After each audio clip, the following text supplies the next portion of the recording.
Speaking of moving money across borders, what if you could hold one balance and use it anywhere in the world, instantly, without a bank? What if you could hold one balance in that and use it, as we just said? So about all of this and this topic, joining me now in the studio is Ankitt Gaur, who's the founder and CEO of OrbitX Pay and also an MFTA member. Ankitt, welcome to Wall Street. Thank To MENA. As we were talking now about the geopolitical tension now rippling through markets, first, do you think that will accelerate demand for what you're building? Absolutely. So basically, the main thing about these kind of scenarios is that people, when they tend to move, they have to evacuate the places, they have to leave their wealth behind. So many a times people want to keep that wealth in self-custody so that they can travel and can go and use it when they move to another new place. So in the relocation part, this kind of technology definitely helps. Okay. You started with a simple idea now on OrbitX, a stablecoin card. Now you're over 140 countries. What happened? So it's basically people woke up to it. So what happening is, so it's not just us in the countries, it's basically we have partnered with regulated partners at multiple countries, which have been able to bring the whole network together. So depending upon who belongs to which particular area, we get them the payment instruments to be able to hold their wealth and spend on the Visa card wherever Visa is accepted. So that's what happened. Definitely. OrbitX also lets someone hold one balance, as we said, and spend it anywhere in the world. How does that actually work? So yeah, so anywhere in the world is basically a little bit to be corrected is where Visa is accepted. So Okay. we issue a Visa card, so Yes. people can hold a balance in dollar-denominated stablecoins as of now, and then our technology is built to be able to accommodate as more and more stable coins come in. So basically, for example, tomorrow UAE's stable coin comes in, those can be used. And so the technology is agnostic and people can fund their accounts on this technology and spend it on a Visa card. So right now it's just one model, but our whole technology is built that it can be taken up and adopted in any kind of scenario. Now it's one model. Is it going to be more models, different versions of? Yes, so basically, like I said, so the same technology can be applied to more regional stable coins. So for example, Brazil has launched their stable coin, UAE has launched their stable coin. So the same technology can be adopted by Emirates NBD to run the stable coin and the Visa cards which they already have. Yeah. Okay, that's very interesting. Now, you offer AED accounts alongside you, SD in Euro and GPB as well. Why is the UAE specifically important So here? so And also, let's talk about the GCC as Yeah. well and the importance of it. Yeah.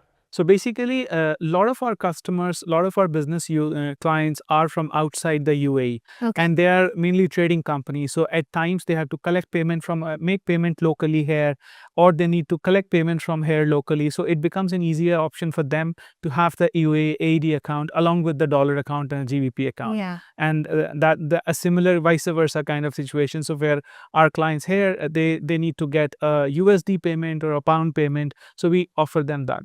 Okay, that's good. So you offer them what they needed. Yes. In that. You recently also spoke at Dow's Hub Dubai on stablecoins for payments. Do you think now the businesses in this region actually ready to settle invoices with stablecoins? So yeah, it's basically right now somewhere in the middle. So many forward-looking businesses are already settling in stablecoin and are looking forward to settle in stablecoins. But conservative businesses are waiting for regulations and more regulated stablecoins, like AED stablecoins, etc., to come in force, and then they are ready to massively go onto the bandwagon. Okay, so do you think now we have already infrastructure ready to start using stablecoin? Absolutely. Okay, perfect.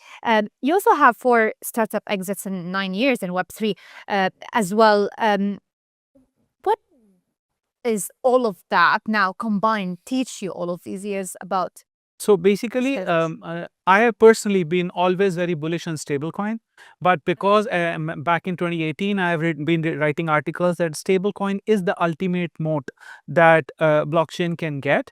But then because it was very early for the industry, so we built a couple different projects like lending, etc.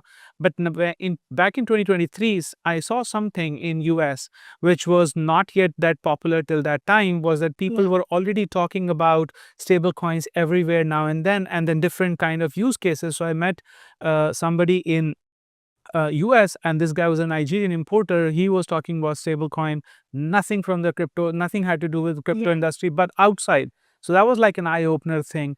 And then that's when we decided that, okay, we should start working something on the stablecoin side. Yeah. So stablecoin was the end goal, Yes. maybe, or the starting goal at the Kind of, you can say that. But basically, today, stablecoin is one thing that anybody can understand, because at the end of the day, you don't need to understand the technology. You just see the money, you send the money, person receives it, end of story. That's what stablecoin does. Yeah, maybe that's why it's very also it's very known now, and also it's existing now in the region with a higher rate. So traditional banks and payment rails are not going away overnight, but we're seeing like digital banks now, banks, and they're all moving digital at the moment. OrbitX, where does it sit alongside them rather than just against them? So, like I said, we are more of a facilitator to the banks. Yeah. So, if a bank wants to run the stablecoin rails, they work with us. Okay. So, we are more of the infrastructure there to help them adopt the stablecoins into their business, offering it. So you're working with the banks. We work with the banks in enabling them this technology and the whole know-how and bringing in the rails of what we have done right now outside of the native banks. But then banks can plug this on and then can run the regional stablecoins on it. Yeah, and stablecoin payment volume now is projected to hit $1.5 quadrillion actually. So it's going really big. Yeah. And that's by 2035. Yes. Do you think that number is real? It's much less. Okay. Because I tell you, see, look, right now what we have only scratched on a surface is very, very basic level. So even on, if you look at only Visa, they themselves settle multiples in trillions every year on just the card spendings. And that is only card spendings. Now imagine the amount of money in corporate treasuries, in businesses moving around. And then on the other side, the sovereign stablecoin coming in. Right now, only US dollar stablecoins are popular. Now, as and when the sovereign stablecoins will start to come in and the settlement between multiple regions will become almost instant, then the amount of money that's going to move is at the scale of global economy. Yeah, that's wonderful to look at, and the numbers are really getting higher every day now. Absolutely. Yeah, thank you so much for being here with us today. And Thank you so much. Thank you.